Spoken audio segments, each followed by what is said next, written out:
Hello, and welcome to the second of today's episodes of Saddest Night Out. My name is Roy, and I am the host of this daily podcast, and it's primarily about music and creative culture in London. Off the top, I have a live show coming up Tuesday, 20th of August at Road Trip and the Workshop on Old Street. It is the third edition of Saddest Night Out Live, and I will be joined on stage by Izzy, Kin Soul, and Rose White and Jack. That is Tuesday 20th of August at Road Trip and the Workshop. Free entry starts at 7:30. It would be great to see some of you there. This is the second of today's episodes recorded at the Elliott Smith event at the Finsbury in North London last night. On the previous episode, I was talking to the two people who were responsible for putting the whole event together. On this episode, I am talking to a bunch of the people who performed at this event. So, the complete lineup was Cymbal Soup, Ben Fox-Smith, Tilly Dent, Georgia Maria, Henry Wright, members from the band Sleuth, Pilgrim's Dream, Max Bloom of the band Yuck, Pete McDonnell, Benjamin Langford Biss from the band As It Is, Dan Caleb, Aaron King and Rebecca, and Mark Licciardi. And on this episode, I speak to, in this particular order, Cymbal Soup, Max Bloom, Ben Fox-Smith, Georgia Maria and Pilgrim's Dream, and Aaron King. I wanted to get hold of as many people as I could who played last night. And it wasn't until a bit close to the start of the show that I decided to try and talk to people, so I could only squeeze in a couple of conversations before the show, and then of course people had to leave as the night went on, so I grabbed as many people as I could afterwards. So thank you very much to everyone I spoke to. Once again, in this order it is Cymbal Soup, Max Bloom, Ben Fox-Smith, Georgia Maria and Pilgrim's Dream, and Aaron King. And they are all here to tell you about how much they love Elliott Smith. I'll catch up with you a bit more afterwards, but enjoy these chats. Alright, I am still inside the Finsbury. I'm on a mission to talk to as many people as I can who are performing tonight to find out the best way to be introduced to Elliott Smith. So I'm here with one of the artists performing. Can you introduce yourselves, please? Hi, I'm Mike. The band's called Cymbal Soup. I'm Will. I play bass. I'm Johnny. I play drums. How long has Cymbal Soup been together? I've been recording it solo for maybe 2 years, and about a year ago decided to play live and got these two involved, and yeah. Are you all based in London? Not really. So these two are from St Albans. I'm from Milton Keynes. We met in London originally, but yeah. So you've kind of travelled a little bit to be part of tonight's event? Yeah. Already the dedication is showing. Nice road trip, yeah. It's a pilgrimage. Yeah, absolutely. So who among you is the biggest Elliott Smith fan? That's Mike, I'm sure. I'd maybe claim that, yeah. When were you first introduced to Elliott Smith? I think it was about 12. Just one of my friends said that I should listen to him. It seemed like the kind of thing I'd like, and I bought a CD without knowing what it would sound like.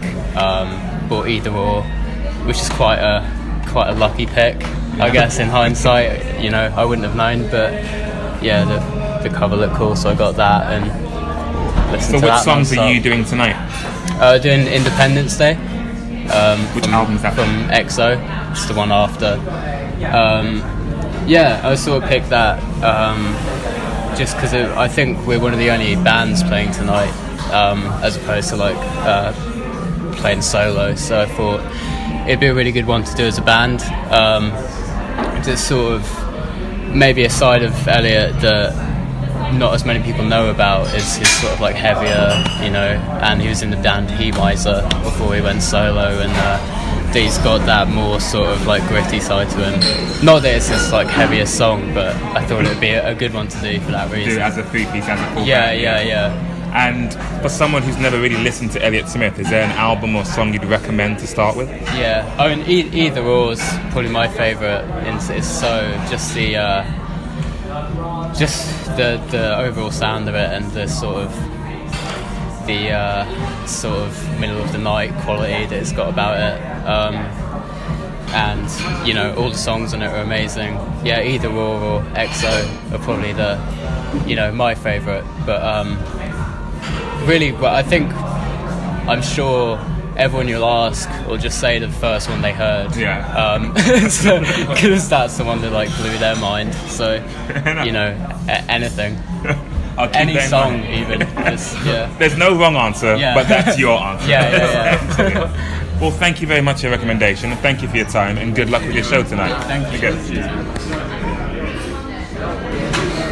And now I am sat with another of tonight's performers. What's your name, please? Max Bloom. Max, when did you first get into Elliott Smith? Good question.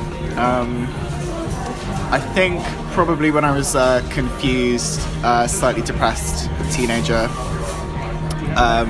The first album I got into was EXO, playing a few songs from that tonight.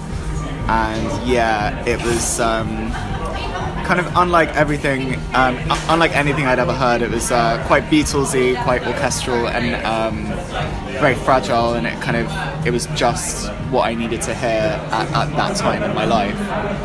Has there been any artist, maybe before or since, who scratched the same itch that Elliott Smith has scratched for him, to put it kind of crudely? I mean, yeah, I think I was talking with a friend about this actually. I think a lot of the music that I like nowadays kind of a lot of the bands I really love and appreciate have Elliott Smith within them, as in they're inspired by Elliott Smith as well. So for example, Sufjan Stevens, or I've really been listening to a lot to a band called Girlpool lately. Me too. What Chaos is Imaginary. Yeah. Big fan of the album. Yeah, same. That was a really big record for me, and you can hear a lot of Elliott in that. And basically any band that kind of takes influence from Elliott Smith, I find really kind of touches me. And yeah. So which songs are you doing tonight? You said, is it their Either Or album that you said they're from? So I'm doing Pitzler from EXO, Speed Trials from Either Or, Sweet Adeline from EXO, and Blood White from EXO. So a lot of EXO songs. Yeah. So is it safe to say, if I was to ask what should I listen to be introduced to Elliott Smith, would you say XO is the album to go for? I think so. Yeah, I mean, they all kind of serve very different purposes. I think Figure 8 is probably his most accessible album. Yeah, EXO, it's got some really interesting and strange moments, but I mean, in my opinion, it's kind of the most quintessential Elliott Smith record. So I think it's a great starting point, but to be honest, like, any of them are great starting points. They're all incredible albums in their own way. The first Elliott Smith record that you hear will probably be the one that stays with you forever, so yeah. Thank you very much for your time, Max, and best of luck with your show tonight. Thank you. We are back inside the live space of the Finsbury. The night of performances has finished, and I'm here with the opening act of the evening to find out a bit more about his relationship with Elliott Smith. So would you kindly introduce yourself to the listeners, please? Hello, Rory. Yes. My name is Ben Fox Smith, no relation to Elliott Smith. And my relationship with Elliott Smith. So when were you first introduced to him? Yeah, I was it was a kind of random introduction. Someone I thought was cool, kind of a good musician, and a girl I liked. They recommended him. I'd never heard of him. I kind of got into one album. I think it was XO, and fell in love with it. It was so intimate and so simple. The way he recorded his voice with clever tricks, and I think he's just very clever, and all his albums are good because he's constantly being clever. For some people I would recommend Figure 8, because it's very happy and clean sounding. I got into it because of EXO and the earlier stuff, which is more depressing and beautiful. But he's so eclectic and so wonderful in so many different ways that, like Tonight showed, you can do so many different things with his music, you know. Absolutely. So how long ago was it that you first heard the name Elliott Smith and started listening? Oh God, I was in my second band, Seraphim, so I was about 22. And so you were already making music I don't yourself? know what year that was, so I kind of lost track of time. I was making music, I was on my second band by that time. But he really influenced me to, after that band, I made 8, I'm on my 9th solo album, that's heavily influenced. His stuff really changed my career because I realised that you could do so much with so little. Yeah. You know, you didn't need a rock band. I was in rock bands. You didn't need distortion. You didn't need all that stuff. You didn't need a 5-piece or whatever. And you could do so much. And I did, you know, 8 or 9 albums. I'm still doing it. So he really started a new direction for me. So where can people find your music? Where can they find you online? Well, I'm on Facebook, Ben Fox Smith, and I recently used the name Ben Fox Smith because it's quite easy to remember. All my other band names are too strange to remember. But you can find me on Instagram, Ben Fox Smith, and I have a Bandcamp, Ben Fox Smith. I have my own label where I release friends' stuff and my brother's stuff. And what was the song that you did tonight, by the way? Oh, sorry, I did Say Yes. And I was really, because I got to the party quite late. I was invited quite late. My manager put me forward only a week ago. And so it's nerve-wracking to play in this scenario. I've never done anything like this before. So I was very pleased to get Say Yes. It hadn't been taken. They gave me a list of what's been taken. Yeah. And my manager suggested Say Yes. And I was like, that has to have been taken. There's no way. And it wasn't. And I was so pleased because it's so sweet and simple and quite easy. I mean, it's not, you know, you can always make a mistake. Like I was telling you earlier, I just didn't want to make any mistakes, and I was very happy with my performance from that point of view. Yeah, and considering you were the first act of the night as well, that can be daunting in itself. I was quite happy with that. They first gave me 10:30 at night, and I thought I don't deserve 10:30, you know. Or everyone's been set up. You've been setting this up, you know, planning it for so long. You can't just put me in at 10:30. You know, that's like almost the last band. So I thought there'd be more of a kind of sing along, kind of maybe a band at the end. And I thought I'd be disturbing that. I was wrong in the end. It would have been all right if I played 10:30. But first one was great because I got it out of the way, and I'm so pleased it was over and I could relax and watch the show. Just enjoy the rest of the evening. Well, Ben, thank you very much for your time. Thank you, and thank you for your fantastic performance tonight. You're very kind. My pleasure. Thank you. Thank you.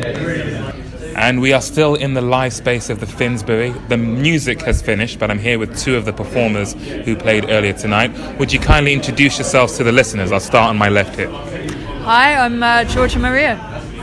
Hi, I'm Pilgrim's Dream.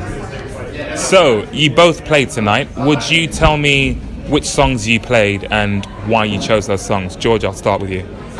Well, I'll take them one by one. For starters, I played Angelus, which is off of Either Or, and is definitely one of his better known tracks. And I picked that one because that was very simply the first one that really grabbed my attention. When I listened to his back catalogue for the first time, I was like, oh, this one. I had no idea how I was going to pull it off or what I was going to do with it, but I was like, oh no, this one for sure. The next one I did was Strung Out Again, which is off of Basement on a Hill. And that one was actually one that my friend Dan, who put the night on and organised it, recommended to me, and he said, I think this would suit your style. So I tried it out, and he was pretty much correct. So that became number 2. Number 3 was going to be Plainclothes Man by Heat Miser, but I changed my mind the day before.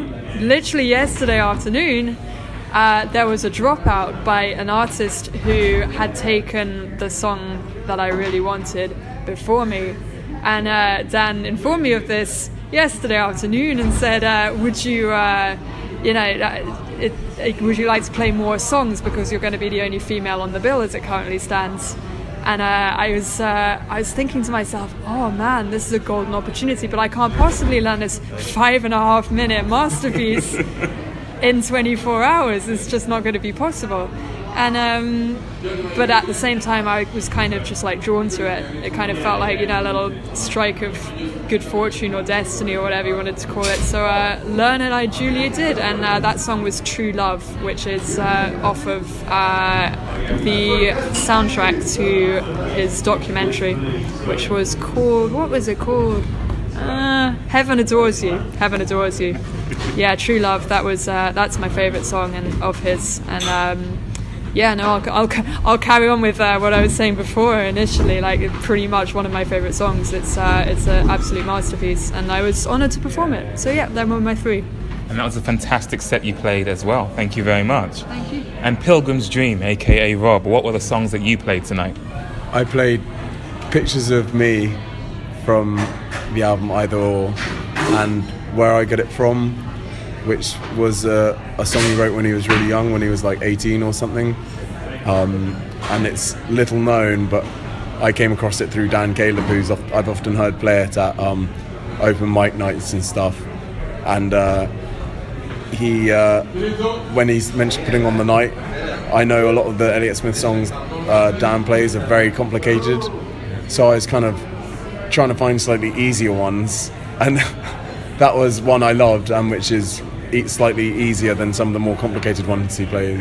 Pictures of Me is just an amazing song. It's not ridiculously complicated. It seems quite simple, but I think because he sings such interesting and unexpected kind of notes and does interesting chords, even that the chords aren't that complicated, but they're kind of, he's doing different things to what people normally do, so it's harder to learn than it may have seemed, but they're just 2 great songs which I did. Yeah. And how were you first introduced to Elliott Smith? Were you a fan straight away as soon as you heard of him, or did it take some time for him to grow on you? I remember hearing about him years ago, because I think singer-songwriters I like would often list him as someone they kind of loved, but I never really heard much of his stuff, or I wasn't aware of hearing it. But a lot of it was through playing a lot of open mic nights with Dan Caleb, who put the night on, and he's a huge Elliott Smith fan and plays a lot of Elliott Smith songs, and it was through him that I really got to know Elliott Smith songs and get into them. And I think, like a lot of, for me, all the best music which I love, except for stuff which I grew up with, so I've always kind of loved it, but stuff which I've discovered, anything which I love, which I've discovered over the years, I normally have to listen to it 3 or more times to really get it. And Elliott Smith was a bit like that. Like, I liked it and knew it was good when I heard it, but through listening to it more, I kind of got it better. So it took a little bit of time for it to really grow on you and to sink its teeth into you. Yeah, exactly. Was it similar for you, George, or was it an instant falling in love with it? The only one that was really instant for me was Angelus.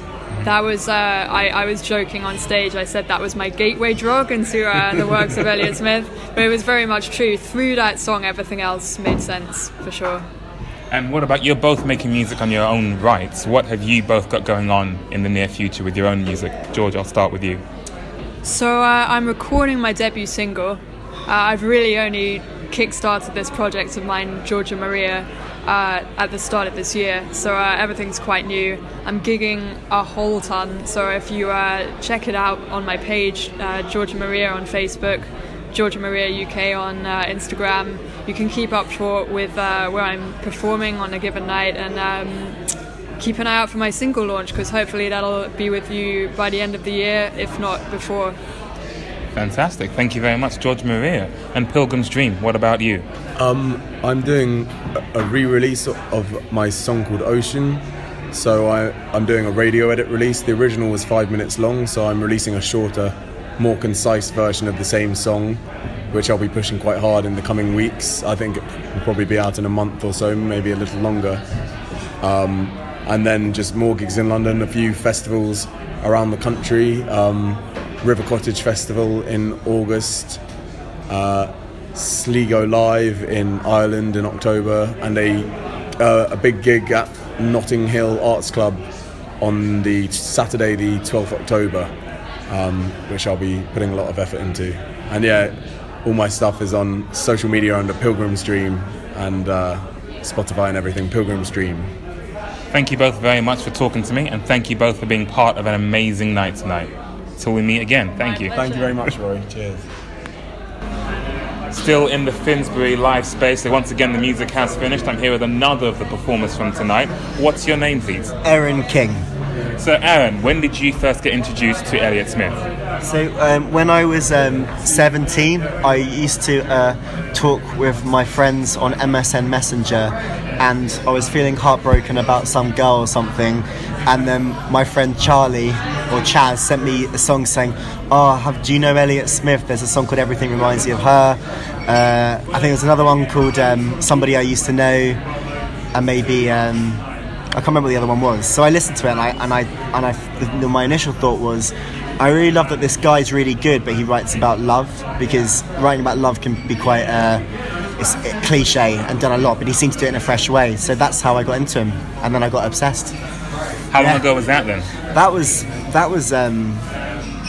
when I was 17. Yeah. So like that seems to be the sweet spot age. Yeah. When Elliott Smith can really speak to you. Absolutely. So which songs did you do tonight? So the songs I did tonight, I did Happiness, Coming Up Roses, Everything Means Nothing to Me, and then when my friend Rebecca came on stage, we did Between the Bars. Were those your choice of songs to do, and why did you pick those? Just because I felt like Happiness and Coming Up Roses are quite happy songs of his, and I feel that he gets a bit of a reputation for being quite sad, and I wanted to share how I think he's actually very uplifting, and I just find those songs really uplifting, so yeah, that was why. And if you encountered someone who hadn't heard of Elliott Smith, what would you recommend they start with to fall in love with him? Great. I think what I would start with is maybe listen to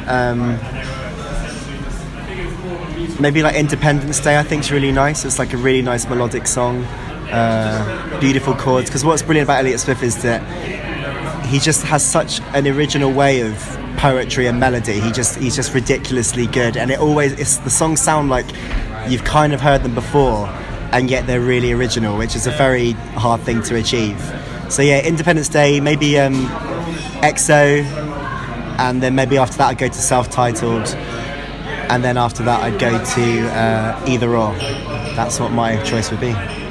Thank you for that very detailed explanation as well. I appreciate it. Like a complete roadmap to how for you to get into it. Yeah. So you said you were 17 when you first started listening. Were you already making music then? Or I was, yeah. I've been writing songs since I was like 10. And what I think I connected with Elliott Smith straight away was because I could hear what a big influence the Beatles were on him. Like, he's a massive Beatles fan. He's not a pastiche of the Beatles at all, but you can definitely hear it in his music and his love for melody and harmony. You know, he's up there with like the Beach Boys and the Beatles in terms of understanding harmony and melody. And then after that, I just found his lyrics so amazing. I just think he's such a poet. Yeah, so he's my favourite artist. So from age 10? No, sorry, not age 10. No, I write songs on 10. From age 10, I write songs. Yeah. But, music-wise, from age 10. Yeah. Sorry. I didn't mean Elliott Smith. Elliott. Yeah. That'd be blew really my something. mind. He was a real poet, man. You're there in primary school saying, guys, I'm telling you, Elliott Smith. Exactly. So what are you up to these days, music-wise? Right, so I've got a band called King Cassio, and I work with two Swedish guys called Petter and Sean, and we write songs together, and they're very Elliott Smith influenced, I must say, because I'm so obsessed with him that he's just in everything I write now. And you can check that out on www.soundcloud.com/King Cassio Band. Fantastic. I did my promo for you there. There you go. And are there any releases, any shows coming up? Yes, there are. We've got a show in September at Hackney Empire Bar, around, I think it's on the 18th of September, and we are releasing an EP called the Big Black Cloud EP. Yeah. Things to look forward to. Thank you so much for your time, and thank you for the performance tonight. Handshake. I hope they can hear it. Enjoy the rest of your night. Dude. And that was that. Thank you once again to the people I spoke to, who were in this order: Cymbal Soup, Max Bloom, Ben Fox Smith, Georgia Maria and Pilgrim's Dream, and Aaron King. I think I forgot to mention Aaron King in the previous episode, but he was in this episode. Thank you very much to all of you. like I said, I wasn't kidding. There's a lot of love for Elliott Smith in that room and in the world at large. He is a truly special talent and someone who is very dearly missed. I said to Dan Caleb earlier in the night that the closest... I felt very slightly strange being in a room full of people who are devout fans of this artist when I don't know them that well. It reminds me of a time... the closest thing I could think to it is a time when I went to Reading Festival and Radiohead were headlining the main stage and Lost Prophets were headlining the Radio 1 stage. And all of my friends went to see Lost Prophets, and I alone went to see Radiohead, had a magnificent time. I still remember how they started their show with Creep, and then they played These Are My Twisted Words during the set. Like, nerdy, really in the weeds type of fan. That's what I am when it comes to Radiohead. When I was surrounded by friends who weren't as into Radiohead or even into Radiohead like I was. So that was a little taste of what I was feeling in that room full of Elliott Smith heads. I don't know if there's a name for Elliott Smith fans. You know how Nicki Minaj has Barbs? I think I might be the only podcast in the world to mention Elliott Smith and then Nicki Minaj, but I don't know if there is a name for the Elliott Smith fans. But yeah, it was a fantastic night. Everyone you heard talk on this episode played a fantastic show. Whether it was one song or 4 songs, they were all magnificent and all very articulate in their passion for Elliott Smith and his music. In fact, I have to in particular say a shout out to Cymbal Soup, because it was seeing them sound check that really made me flip the switch in my mind and decide, nope, I'm staying here tonight, I'm going to check out this show. And they had a full band setup for one song. I would quite like to see that band play more than one song in the future, because they were very good at that one song. So thank you very much, and thank you all once again for talking to me. Thank you all for listening. Thank you to the Finsbury for having us. I have still done 0 work on my website, but there's always tomorrow. I apologize to MC Purple. I was hoping to talk to her today, but my day kind of bled over a bit late, so hopefully that will happen tomorrow. I am going to the Littleton Arms to host an open mic tonight, because that is the daily grind, folks. But I am on the edge of 200 episodes. Actually, I think I've already done 200 episodes, because a while back I did episode 86, was it 68? I can't, it's too many episodes. But there was one episode that I did A, B, and C. And then there was a bonus episode that I did once as well. And I think at some point I got the numbers a bit wrong, and maybe I missed one out. But when I selected all of the files in my folder, it told me there were 200 of them, which means I have done 200 episodes already. But I haven't yet done episode 200. I'm hoping to talk to some people at the open mic tonight, so that might end up being episode 200. Either way, thank you all very much for sticking around this long. Hello to any newcomers to the podcast who are brought here by their love of Elliott Smith. I know Dan Caleb said in the previous episode how it's been a while since we lost Elliott Smith, but he will still periodically search his name online to see if anything new has come up. And that's how he found the podcast, my favourite Elliott Smith song, hosted by Rob Comber, who I spoke to on the previous episode, and that is a podcast worth checking out. I'll put links to that podcast and where you can find all of these artists in the notes for these episodes. But thank you once again to Dan and Rob for a fantastic night. Thank you to everyone that came. Thank you all for listening, and again, welcome to any newcomers. Hope you'll stick around. There are I guess there are 200 episodes for you to feast your ears on if you want to catch up on the story so far. And you might find some of the characters I've spoken to in these episodes in some of those previous episodes. That's enough for me. Thank you all for listening. I'll catch you on the next one. Once again, live show Tuesday 20th of August at Road Trip and the Workshop. It's me, along with Izzy, Kinsole, and Rose White and Jack. I'd love to see some of you there. You can find me online by searching for the words Saddest Night Out, all as one word. I'm on Instagram, Twitter, YouTube. This podcast is on Spotify, iTunes, etc., etc. And you can email me saddestnightout@gmail.com. But that's all from me. I'll catch you on the next one, and take care.